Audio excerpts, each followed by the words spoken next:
കുറേ ആയില്ലേ നമ്മളൊരു ലോങ് വീഡിയോ ഒക്കെ ചെയ്തിട്ട്. അപ്പോൾ ഇന്ന് ഞാനും എൻ്റെ സിസ്റ്ററും എൻ്റെ മോനും കൂടി ഒന്ന് പുറത്ത് പോവുകയാണ്. ഇതാണ് എൻ്റെ ഔട്ട്ഫിറ്റ്, എങ്ങനെയുണ്ടെന്ന് ഒന്ന് കമൻറ്റ് ചെയ്യണം. ഇത് ഇന്ന് രാത്രിക്കത്തെ പരീക്ഷണമാണ്, എൻ്റെ കയ്യിൽ തന്നെയാണ്. അപ്പോൾ എന്താ ഞങ്ങൾ ബസ് സ്റ്റോപ്പിൽ എത്താറായി. ഇന്ന് ഇലക്ഷൻ്റെ റിസൾട്ട് വരുന്നത് കൊണ്ടാണോ എന്ന് അറിയില്ല കേട്ടോ, ഒരുപാട് ബസ്സുകൾ കുറവായിരുന്നേ. ഒരു അരമണിക്കൂറെങ്കിലും കഴിഞ്ഞിട്ടാണ് ഞങ്ങൾക്കൊരു ബസ് കിട്ടിയത്.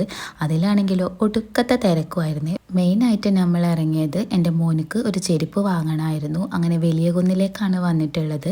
നമ്മളിവിടെ സ്ഥിരം പോണ ഒരു ഷോപ്പ് ഉണ്ടായിരുന്നു, ആ ഷോപ്പിലേക്ക് തന്നെ നമ്മൾ കയറിയിട്ടുണ്ട്. അങ്ങനെ പിന്നെ അവിടുന്ന് ഒരുപാട് നേരം നോക്കിയിട്ടൊക്കെയാണ് ഒരു ചെരുപ്പ് എടുത്തത്. ആൾക്ക് ഏതിട്ടാലും പറ്റൂല, ആളെ കംഫർട്ടിനൊത്ത ചെരുപ്പ് എടുത്തിട്ടേ കാര്യമുള്ളൂ, അല്ലെങ്കിൽ പിന്നെ അത് ആൾ ഇടൂല. ഇന്നാണെങ്കിൽ ഷോപ്പിൽ നല്ല തിരക്കുണ്ടായിരുന്നു, അതുകൊണ്ട് ഒത്തിരി ലേറ്റായിട്ടാണ് ഒരു ചെരുപ്പ് സെലക്ട് ചെയ്തത്.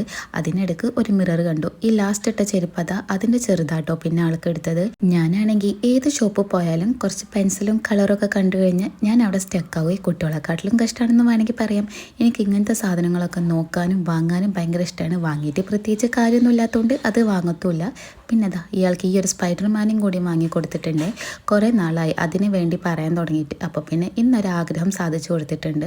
ഇനിയാണ് ഞങ്ങൾ നാണം കേട്ട ഒരു കഥ ഇറങ്ങുന്നത്. ഷോപ്പിൽ നിന്ന് സാധനം വാങ്ങി ബില്ലും അടിച്ച് ഇറങ്ങിയ പാടിന് ഞങ്ങൾക്കൊരു ബസ് കിട്ടി. ബസ്സിൻ്റെ ഫ്രണ്ടിൽ ഞാൻ പട്ടാമ്പി എന്നൊരു ബോർഡാണ് കണ്ടത്.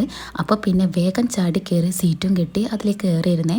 ആൾക്ക് പൈസയും കൊടുത്ത് കൂർക്കപ്പറമ്പാണ് സ്റ്റോപ്പ് എന്ന് പറഞ്ഞപ്പോൾ പൈസ ഇങ്ങോട്ട് തന്നെ തിരിച്ചു തന്നു. എന്നിട്ട് പറഞ്ഞു, കരുവാമ്പടിക്കുള്ള ബസ്സിനാണോ കൂർക്കപ്പറമ്പിൽ ഇറങ്ങണതെന്ന് ചോദിച്ചു. ഞങ്ങളോട് ഇറങ്ങിക്കോളാൻ പറഞ്ഞേ. ഞങ്ങൾ ബസ് മാറി കയറിയത് പുള്ളിക്കൊട്ടും പറ്റിയിട്ടില്ല തോന്നുന്നു. ഭയങ്കര ദേഷ്യത്തിലാട്ടോ പുള്ളി അവനെ പറഞ്ഞത്. എങ്ങനെയായാലും നല്ല നാണം കേട്ടിട്ടുണ്ട്. ആ ബസ്സത്തെ എല്ലാരെ കണ്ണും ഞങ്ങളുടെ മുഖത്തായിരുന്നു. അപ്പോൾ പിന്നെ തൃപ്തിയായി. പിന്നെ അടുത്ത ബസ്സിന് കയറി ഞങ്ങൾ സ്റ്റോപ്പിൽ വന്ന് ഇറങ്ങിയിട്ടുണ്ട്. ആ നാണം കെട്ട വിഷമം മാറാൻ തൊട്ടടുത്ത ഷോപ്പിൽ നിന്ന് ഒരു സിപ്പപ്പും വാങ്ങി അതും കുടിച്ച് ചില്ലായിട്ട് അങ്ങ് പോവാന്ന് വിചാരിച്ചു. അപ്പോൾ ഇന്നേക്ക് ഇത്രയുള്ളൂ. വീഡിയോ ഇഷ്ടമായ ലൈക്ക് ചെയ്യുക, സബ്സ്ക്രൈബ് ചെയ്ത് സപ്പോർട്ട് ചെയ്യുക. അപ്പോൾ ഓക്കെ, ബൈ.